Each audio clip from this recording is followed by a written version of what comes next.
sini, Cek.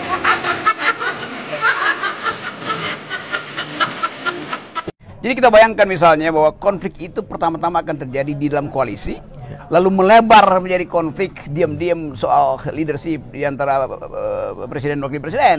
Nah, pada saat yang sama, ketika konflik itu mulai muncul, yaitu terutama ketegangan di antara presiden dan wakil presiden, ekonomi kita pasti memburuk.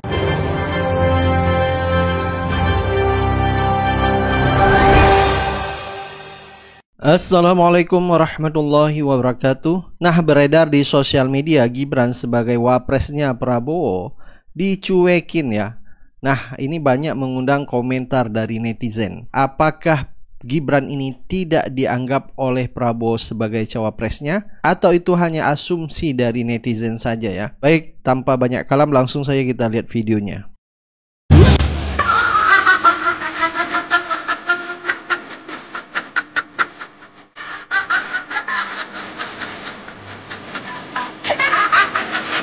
Di sini, Cek.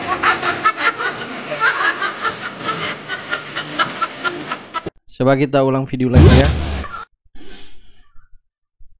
Mungkin sepertinya Prabowo tidak melihat Gibran ya, ada di samping pintu.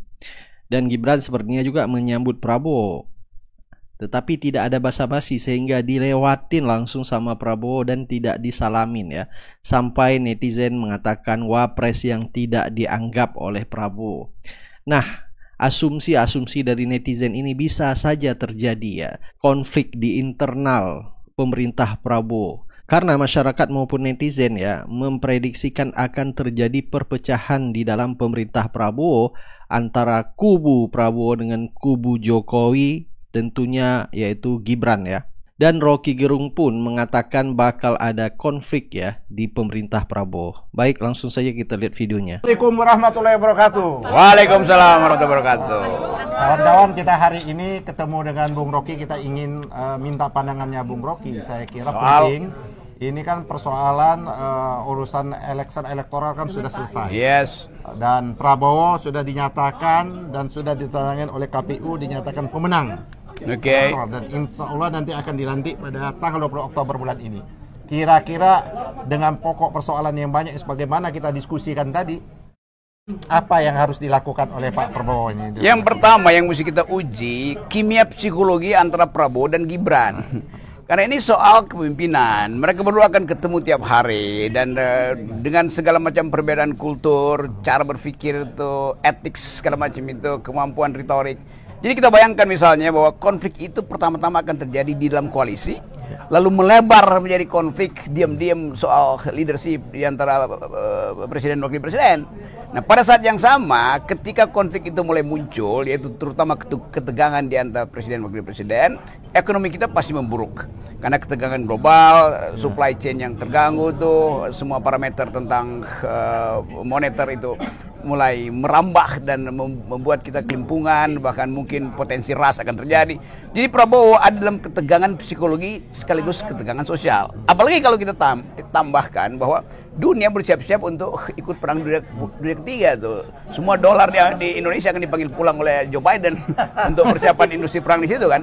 Jadi kemungkinan itu akan membatalkan ambisi misalnya untuk makan siang gratis, ambisi untuk menambah anggaran IKN, ambisi untuk menambah jalur kereta cepat dari Bandung tembus lagi ke Surabaya. Jadi semua ilusi itu kita bayangkan dari sekarang bukan karena kita ingin menghalangi, tapi dia akan dihalangi oleh semacam hukum-hukum sosiologi.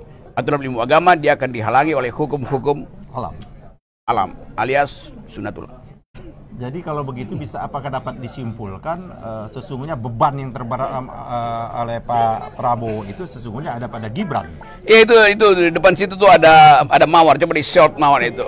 Dan ada lagu bunyinya Every Rose Has Its Thorn. Itu lagu dari Poison dulu. Semua mawar ada durinya. Kita tanya sekarang, yang wangi itu adalah Prabowo karena dianggap oke, dia jujur untuk menyelamatkan Indonesia berkali-kali. Tapi ada duri di situ, yaitu Gibran. Atau sebaliknya, Prabowo adalah duri bagi dinasti Jokowi nanti.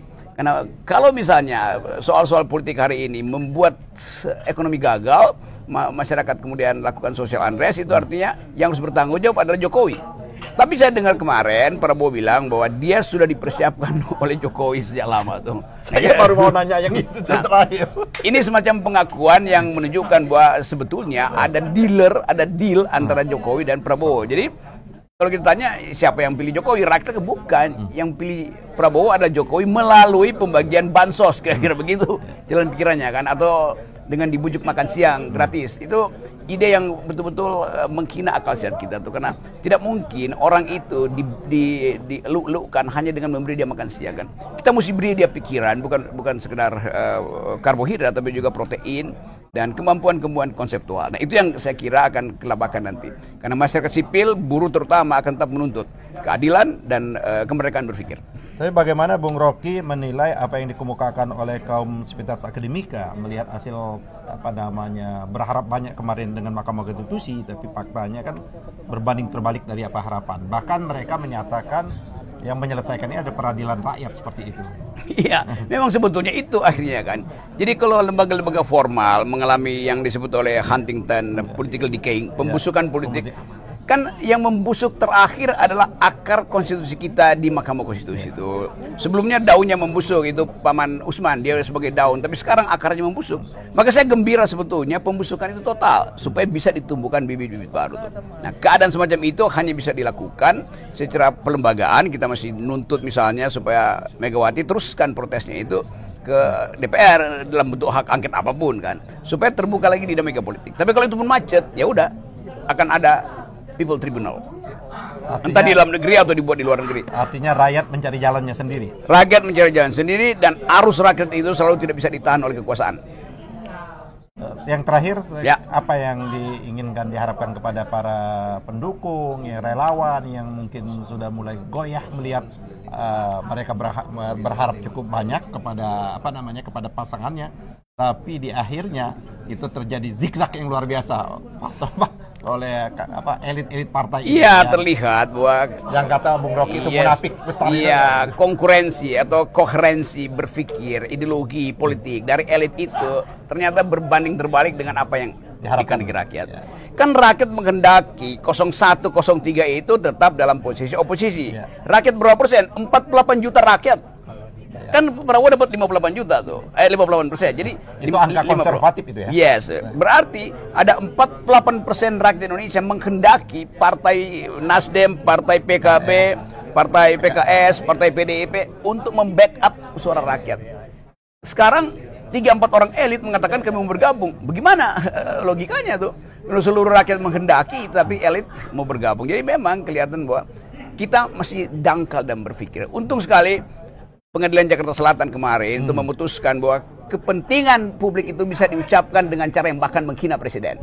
Dan itu kesempatan kita untuk meneruskan. Dan saya berterima kasih pada lawyer-lawyer yang membela saya, termasuk Egy Sujana yang secara vokal mengatakan bahwa tidak ada di dunia ini pikiran itu dikendalikan oleh kekuasaan tuh. Dan dalil Egy Sujana memperkuat putusan hakim yang membebaskan saya dari tuntutan orang gila yang namanya David Tobing. Artinya kawan-kawan, kata-kata bajingan tolol yang diadreskan sah untuk diucapkan, sah dan legal dan tidak jadi masalah hukum. Terima kasih. Ya. Sampai jumpa lagi. Selamat sore. Assalamualaikum warahmatullahi wabarakatuh. Ya, kalau kita lihat ya, sepertinya Rocky Gerung terus akan memberi kritik kepada pemerintah, menjadi oposisi tentunya sebagai rakyat ya. Nah, apa yang disampaikan oleh Rocky Gerung tadi, jadi Gibran menjadi duri di dalam pemerintah Prabowo. Apakah ini akan terjadi setelah pelantikan nanti pada tanggal 20 Oktober 2024? Karena kalau kita lihat memang Prabowo sengaja sudah disiapkan Jokowi dengan tujuan untuk memuluskan Gibran selanjutnya untuk menjadi calon presiden pada Pilpres 2029. Apakah bakal ada konflik ya di pemerintah Prabowo? Baik, silakan Anda beri komentar dan pendapat Anda. Kita akan ketemu di video selanjutnya. Assalamualaikum warahmatullahi wabarakatuh.